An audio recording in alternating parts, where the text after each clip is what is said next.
കണ്ണൻ കയ്യിലെടുത്ത് നടന്നതും ഷിക അവൻ്റെ കയ്യിൽ കിടന്ന് കുതറി. കണ്ണേട്ടാ, എങ്ങോട്ടാ എന്നെ കൊണ്ടുപോകുന്നത്? മിണ്ടാതെ കിടക്കടി അവിടെ. എൻ്റെ വായ ഞാൻ മിണ്ടും. എന്നാലേ നിന്റെ വായ പൂട്ടാനേ എനിക്കറിയാം. എന്താ ചെയ്യണോ? അവൻ്റെ നോട്ടം അവളുടെ ചുണ്ടിലേക്കാണെന്ന് കണ്ടതും അവൾ ചുണ്ട് പൊത്തിപ്പിടിച്ച് വേണ്ട എന്ന് പറഞ്ഞു. എന്താ പേടിച്ചോ നീ? ചെകുത്താന്മാരെ എല്ലാവരും പേടിക്കും. ഞാൻ നിന്റെ കാര്യമാണ് ചോദിച്ചത്, അത് മാത്രം പറഞ്ഞാൽ മതി. എനിക്കൊന്നും പേടിയില്ല. പിന്നെന്തിനാ ഇപ്പോഴും ഈ ചുണ്ട് പൊത്തി പിടിച്ച് സംസാരിക്കുന്നത്? അത് പിന്നെ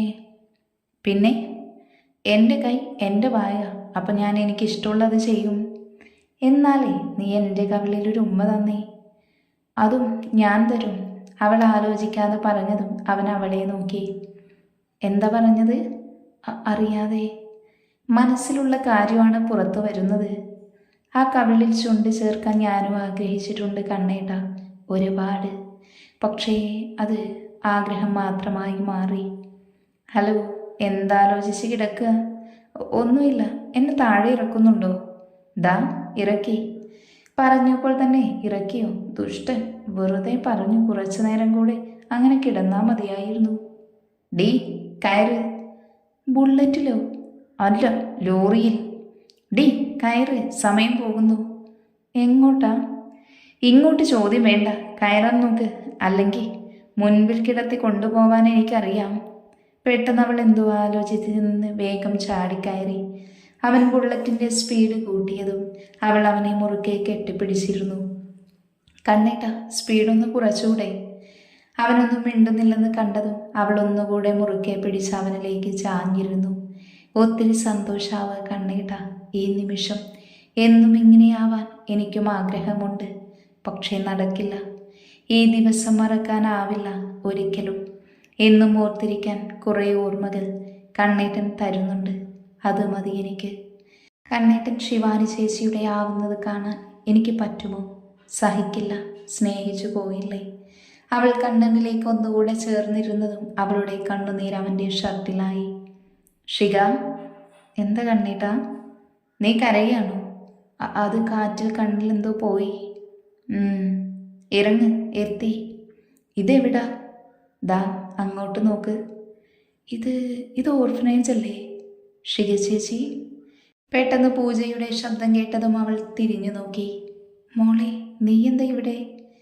ഇന്നെൻ്റെ ബർത്ത്ഡേ ആണ് ചേച്ചി. ചേച്ചിയെ കൊണ്ടുവരാൻ പറഞ്ഞത് ഞാനാ കണ്ണേട്ടനോട്. ചേച്ചിക്ക് ഈ സമയത്ത് വന്നത് ബുദ്ധിമുട്ടായോ? ഒന്ന് പോടി നീ. ഇവളുടെ ബർത്ത്ഡേ ഇവിടെ വെച്ചാൽ എല്ലാ വർഷവും സെലിബ്രേറ്റ് ചെയ്യാറ്. ഞാനുള്ള സമയത്ത്.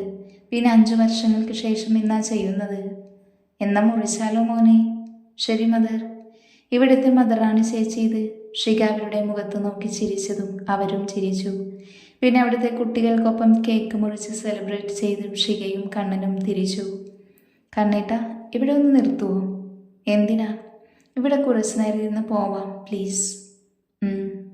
കണ്ണൻ ബുള്ളറ്റ് പാർക്ക് ചെയ്ത് ഷികയുടെ അടുത്തേക്ക് നടന്നു. ഷിക ഒഴുകുന്ന പുഴ നോക്കിയിരുന്നു കണ്ണനെ നോക്കി. കണ്ണേട്ട, എന്താ? ശിവാനി ചേച്ചിയെ ശരിക്കും ഇഷ്ടമാണോ? സത്യം പറയണം.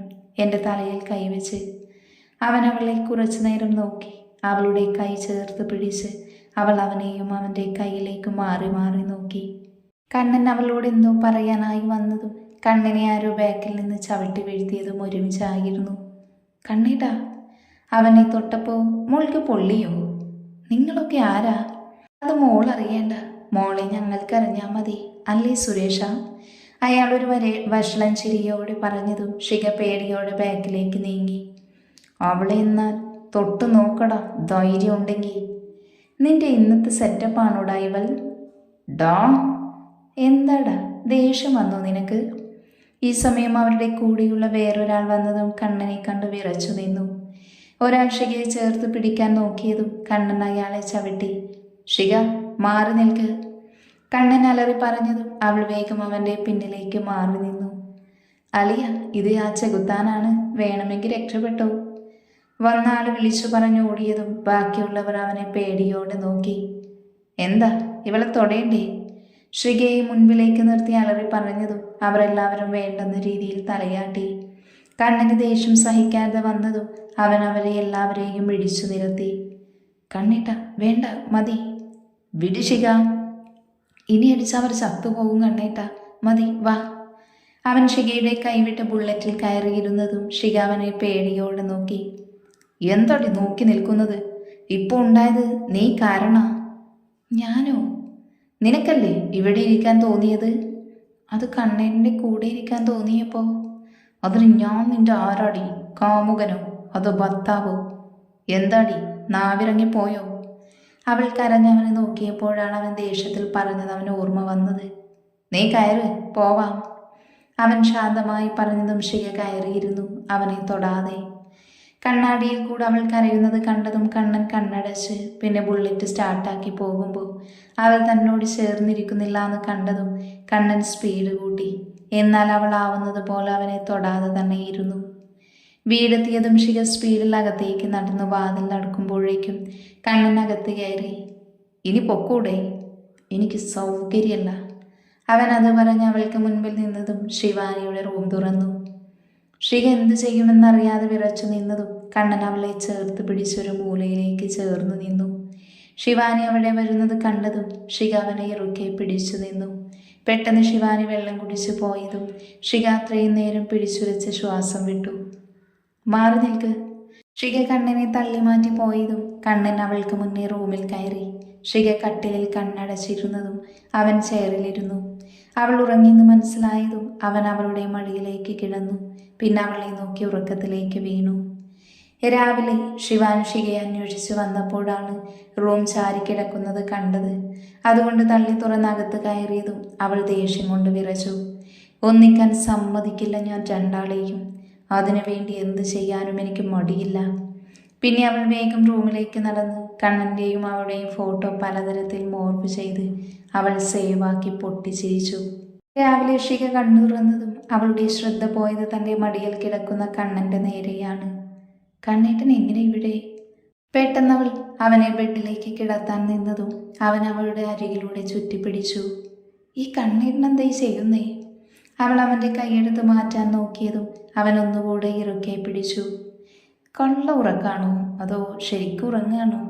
ഇനി ഇവിടെ എങ്ങനെ ഇരുന്നാൽ ശരിയാവില്ല. ആരെങ്കിലും റൂമിലേക്ക് കയറി വരും. കണ്ണേട്ടാ, എഴുന്നേൽക്ക്. അവൻ ഒന്നുകൂടെ ചുരുണ്ട് കിടന്നതും അവൾ എങ്ങനെയൊക്കെയോ അവനെ ബെഡിലേക്ക് കിടത്തി. അവൾ എഴുന്നേറ്റ് പോവാൻ നിന്നതും അവളുടെ കയ്യിൽ പിടിവീണിരുന്നു. അവൻ ഉറക്കത്തിൽ പിടിച്ചതാണെന്ന് കണ്ടതും അവൾ കൈമാറ്റി അവനെ നോക്കി അവൻ്റെ നെറ്റിയിൽ ചുണ്ട് ചേർത്തു. അത്രയ്ക്കിഷ്ട ചെകുത്താനെ ഈ കാന്താരിക്ക്. ജീവന, ഇതൊക്കെ ആരോട് പറയാനാ? എൻ്റെ ഇഷ്ടം ഒരിക്കലും തിരിച്ചറിയാൻ കണ്ണേട്ടൻ ശ്രമിച്ചിട്ടില്ല. അടുത്ത ജന്മത്തിൽ കണ്ണേട്ടൻ എൻ്റെ മാത്രമാവണം. അതിനു വേണ്ടിയാ ഇനിയുള്ള കാത്തിരിപ്പ്. അവൾ ഒന്നുകൂടെ അവൻ്റെ നെറ്റിയിൽ ചുംബിച്ച് അവൾ ഫ്രഷാവാൻ പുറത്തേക്കിറങ്ങി. ശിഖമോളെ, എന്താ മേമേ? ആരോ മോളെ കാണാൻ വന്നിട്ടുണ്ട്. മോൾ അങ്ങോട്ടൊന്ന് ചെല്ല്. ശരി മേമേ. ആരും ഇത്രയും രാവിലെ തന്നെ? മോളെ, എൻ്റെ പണം എത്രയും വേഗം തിരിച്ചു തരണം. എൻ്റെ മോളുടെ കല്യാണം ആവാറായി. കുറച്ച് സമയം കൂടെ ചേട്ടൻ തരണം. അതിനുള്ളിൽ ഞാൻ തരാം. ഇനിയും സമയം കൂട്ടിത്തരാൻ പറ്റില്ല.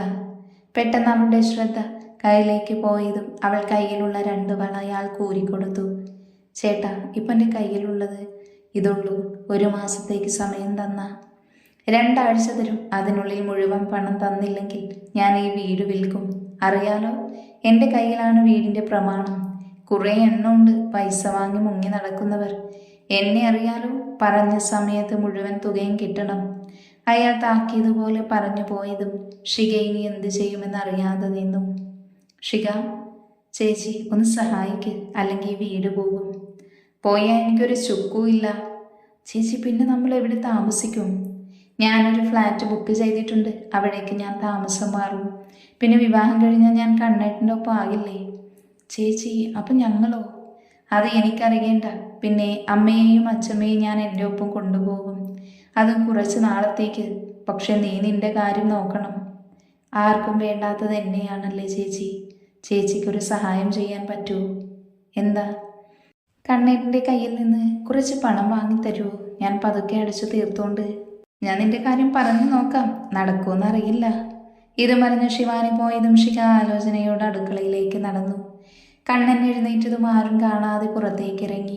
പെട്ടെന്ന് ശിവാനി മുന്നിൽ വന്നു നിന്നതും അവനൊന്ന് പതറി. കണ്ണേട്ട, എന്താ ഇവിടെ? ഞാൻ അച്ഛമ്മയെ കാണാൻ വന്നതാ. അച്ഛമ്മ കുളിക്കുക, കണ്ണേട്ടൻ ഇവിടെ ഇരിക്ക്. ഞാൻ ഇരിക്കുന്നില്ല, കുറച്ചു കഴിഞ്ഞ് വരാം. കണ്ണൻ അതും പറഞ്ഞിറങ്ങിയതും വീട്ടിലേക്ക് നടന്നു. ഫ്രഷായി ഇറങ്ങിയതും അവൻ ഷികയുടെ വീട്ടിലേക്ക് വന്നു. അച്ഛമ്മേ, ആരിത്? കണ്ണൻ മോനോ? എനിക്കൊരു കാര്യം പറയണമായിരുന്നു. എന്താ മോനെ? ഷികയെ എനിക്കിഷ്ടമാണ്, അവളെ എനിക്ക് തന്നൂടെ? അതിനെനിക്ക് സമ്മതമാണ് കുട്ടി, നമുക്ക് നടത്താം വേഗം. പക്ഷേ ഈ പറഞ്ഞതൊന്നും ഇപ്പോൾ ഷികമോൾ അറിയണ്ട, അവൾക്കൊരു സർപ്രൈസ് കൊടുക്കാം. അതുപോലെ അച്ഛമ്മയുടെ സമ്മതം കിട്ടിയതും കണ്ണൻ അച്ഛമ്മയുടെ കൈ ചേർത്ത് പിടിച്ചു. ഈ സമയം ഇതെല്ലാം കേട്ട് ദേഷ്യത്തിൽ വിറച്ചു നിന്നു. പെട്ടെന്ന് കണ്ണന് ഓഫീസിൽ നിന്ന് കോള് വന്നു. അവൻ നേരെ ഓഫീസിലേക്ക് ഇറങ്ങി. അച്ഛമ്മ എന്നെ ചതിച്ചു അല്ലേ? ഞാൻ കണ്ണേട്ടനോട് പറഞ്ഞത് കേട്ടു.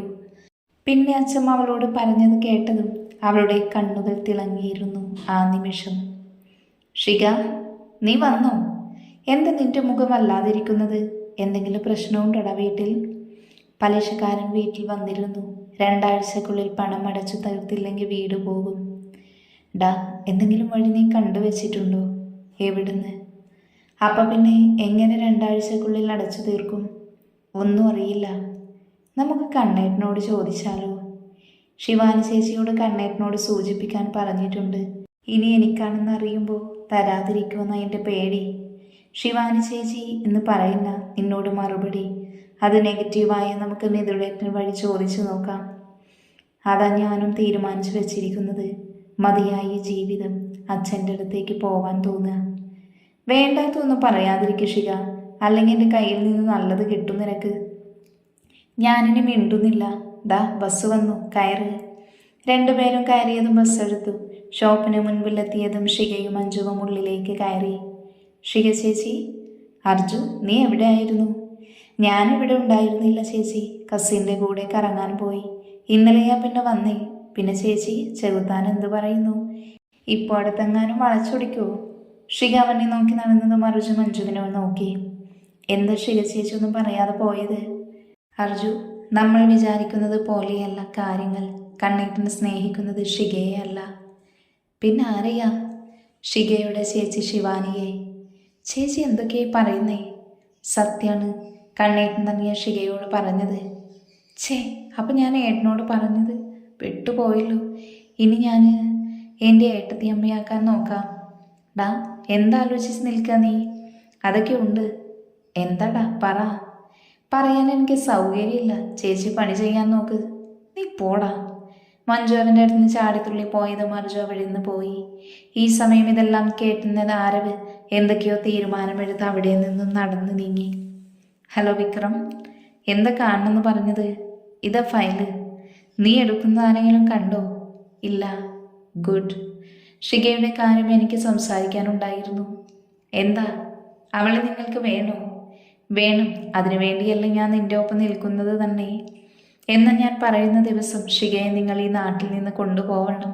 പിന്നെ ഒരു മടങ്ങി വരവ് ഉണ്ടാവരുത്. എന്താ നീ ഉദ്ദേശിച്ചത്? പിന്നെ കണ്ണൻ വീട്ടിൽ വന്നതും ഷികയെ ചോദിച്ചതും അവനോട് പറഞ്ഞു. അതുവരെ എത്തിയോ കാര്യങ്ങൾ? അതെ. ഇനി അവരെ മാക്സിമം അകറ്റി നിർത്തണം. അതുപോലെ ഷികയുടെ മനസ്സിൽ കണ്ണനിന് പാടില്ല. അതിനുവേണ്ട കാര്യമൊക്കെ ഞാൻ ചെയ്തു വെച്ചിട്ടുണ്ട്. എന്ത് കാര്യം? അത് സീക്രട്ടാണ്. ഓക്കെ, ഞാൻ ചോദിക്കുന്നില്ല. പക്ഷേ ഷിക ഋഷിയിലേക്ക് അടുക്കരുത്. അത് ഞാൻ ഏറ്റു. ഇനി മാരേജിൻ്റെ കാര്യം ഷിക അറിഞ്ഞ? ഷിക അറിയും ഇന്ന്. പക്ഷേ അവളെ കണ്ണൻ ചോദിച്ചത് അവളെ അറിയിക്കില്ല. മറിച്ച് എൻ്റെയും കണ്ണേൻ്റെയും വിവാഹം തീരുമാനമായിരിക്കും അവൾ അറിയുക. അതോടെ അവൾ പകുതിയും തകരും. വിവാഹം വേഗം നടക്കാൻ നോക്കണം, അല്ലെങ്കിൽ പ്ലാൻ ചെയ്തതൊന്നും നടക്കില്ല. ഇന്നെല്ലാറ്റിനും തീരുമാനമാവും. രാത്രി കാര്യങ്ങൾ ഞാൻ വിളിച്ചറിയിക്കാം. പിന്നെ ഒരു 4 lakhs എനിക്ക് വേണം. നിനക്കെന്തിനാ? എനിക്കല്ല, ഷികയ്ക്ക് കൊടുക്കാനാണ്. വീട് പണയത്തിലായ കാരണം അവൾ നേടിയെടുക്കാൻ എന്തും ചെയ്യും. ചിലപ്പോൾ കണ്ണേട്ടനോട് വരെ ചോദിക്കാൻ ചാൻസ് ഉണ്ട്. അതുണ്ടാവരുത്. അതിനു പകരം കണ്ണേട്ടൻ തന്നതാണെന്ന് പറഞ്ഞ് എനിക്ക് കൊടുക്കണം. അതിലൂടെ അവളെ നാട് കടത്താനും. ഷികയ്ക്കാണെങ്കിൽ എനിക്ക് പണം തരുന്നതിൽ പ്രശ്നമില്ല. ഇന്ന് തന്നെ നിന്റെ അക്കൗണ്ടിലേക്ക് ട്രാൻസ്ഫർ ആക്കാം. ഓക്കെ, എന്ന് ഞാൻ പോട്ടെ. ശരി, കാണാം. ശിവാനി പോയത് വിക്രം ഒരു പുച്ഛച്ചിരിയോടെ ഫയലിലേക്ക് നോക്കി അവിടെ നിന്ന് പോയി. ഷിക, എന്താ ചേച്ചി, എന്ത് നേരം വൈകിയത്? സ്റ്റോക്ക് വന്നിരുന്നു, അത് ചെക്ക് ചെയ്യാൻ നിന്നപ്പോൾ സമയം പോയി. നീ ഒരു ഹെൽപ്പ് ചെയ്യോ? എന്താ ചേച്ചി? എൻ്റെ കാല് ചെറുതായി ഇവിടെ തട്ടി, നല്ല വേദന. നീ റൂമിൽ നിന്ന് ഫോൺ എടുത്തുകൊണ്ട് വരുമോ? ശരി. ഷിക ശിവാനിയുടെ റൂമിലേക്ക് നടന്നതും അവൾ ഗൂഢമായി ചിരിച്ചു. എന്നാൽ ഈ സമയം ഷിക റൂമിലെത്തിയതും ഫോൺ എടുത്ത് കയ്യിൽ പിടിച്ചപ്പോഴാണ് കണ്ണേട്ടനെന്ന് സേവ് ചെയ്ത നമ്പറിൽ നിന്ന് കുറേ ഫോട്ടോസ് വന്നത്. അവൾ കണ്ടതും പിന്നെ അത് ഓപ്പൺ ചെയ്തതും അവൾ ഫോൺ ബെഡിലേക്ക് എറിഞ്ഞു. എന്നാൽ ഇതെല്ലാം കണ്ടു പുറത്തു നിൽക്കുന്ന ശിവാനിയെ അവൾ കണ്ടില്ല. ഈ സമയം തന്നെ കണ്ണനും അങ്ങോട്ടേക്ക് വന്നിരുന്നു.